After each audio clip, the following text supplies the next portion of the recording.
Sapak ang inabot ng dalawang magmamagandang loob lang sana ng traffic enforcer matapos sakloloha ng isang lango umanong driver sa Commonwealth Avenue, Quezon City. Ang driver, isang umanong empleyado ng Department of Public Order and Safety ng Quezon City. Ang mainit na balita hatid ni Mav Gonzalez, exclusive. Tutulong lang sa mga motorista, nabugbog pa ang dalawang MMDA traffic constable ng isang lasing na driver mag-aalas 9 ng gabi sa kahabaan ng Commonwealth Avenue. Ayon sa mga biktima, pag-ewang-gewang ang takbo ng puting SUV na ito at bigla na lang huminto sa Zuzuaregi Corner Matandang Balara kaya nila pinara. Mabuti na lang at may tumulong sa kanilang mga dumadaang motorista. Kinakausap namin ng maayos. Ako po ay sinapak at lasing na lasing. Kung hindi lang dahil po sa kanya, ako lang, kaming dalawa po ay mapupuruan ng...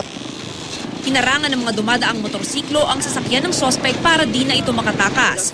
Ang sospek na kinilala bilang si Ferdinand Naong, isa pa palang tauhan ng Department of Public Order and Safety ng Quezon City. Tumanggi naman itong magbigay ng pahayag.